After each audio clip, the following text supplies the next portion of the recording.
تیپی بالەی یانەی ئەولێر ئامادەکاری تەواوی کردو بۆ یاریەکانی خۆراکی 4 وشەی زێڕینی خولی بژاردەی بالای عێراق ئامانجێکێک لە پلەکانی 1 تا 3 میشە.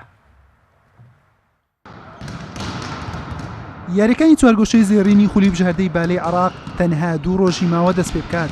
یانەی هەولێر مەشقەکانی چڕ کردوتەوە بۆ ئەوەی بە شێوەیەکی باش لە یاریەکان دەرکەوێت و بە ئەنجامێکی باش ئەم وەرزە بە کۆتا بێنێت. یانەی هەولێر دوای کۆتایی هاتنی یاریەکانی قۆناغی ڕابردوو سەرکەوتنی بۆ چوارگۆشەی زێڕین بەردەوام بۆ لە ئامادەکاریەکانی و هیچ گۆڕانکاریەکی لە پێکاتەکەیدا نەکردووە و بە هەمان پێکاتە ڕوودەکاتە شاری بەغدا. بعد التوفيق من الله وتأهلنا إلى المربع الذهبي لدوري النخبة العراقي. دوای سەرکەوتنمان بە پشتیوانی خوای گەورە و گەیشتن بە چوارگۆشەی زێڕینی خولی بژاردەی عێراق بە وەرزی 2019 سەرەتای ئامادەکاریمان دوای کۆتایی هاتنی سەرکەوتنمان بوو. ماوەی پشومان زۆر کەم بوو. لەو ماوەیە کاتێکی باشمان لە پێش بوو بۆ چاکردنەوەی هەڵەکانمان.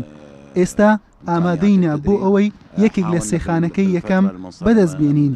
ئەمەش بە توانای یاریزانەکان پێکاتەکەشمان زۆر باشە. تیپی بالەی یانەی هەولێر لە یاریەکانی خولی بژاردە کە یاریەکانی لە شاری هەولێر بەڕێوەچوو لە کۆی حوتیانە دەخاڵی کۆ کردەوە و با پلەی سێم سەرکەوت بۆم قۆناغە و ڕکابەری سەیانەکەی تر دەکات تاوەکو بلیتێکی بەشداری پاڵانتیەکانی دەرەوە بۆ وەرزی داهاتوو بەدەست بێنێت. هەموو گرنگیمە ئەوە بووە بۆ بتوانین چۆن ڕکابەر بین لە چوارگۆشەی زێڕین و چۆن بتوانین منافەسێکی وا بکەین کە دڵی شارەکەمان و دڵی جەماوەڕەکەمان خۆش بکەین چونکە بەڕاستی ساڵانێکی زۆرە دەتوانم بڵێم لە 2009 تا ئێستا یانی وەرچێولێر لە چوارگۆشەی زێڕین نەبووە.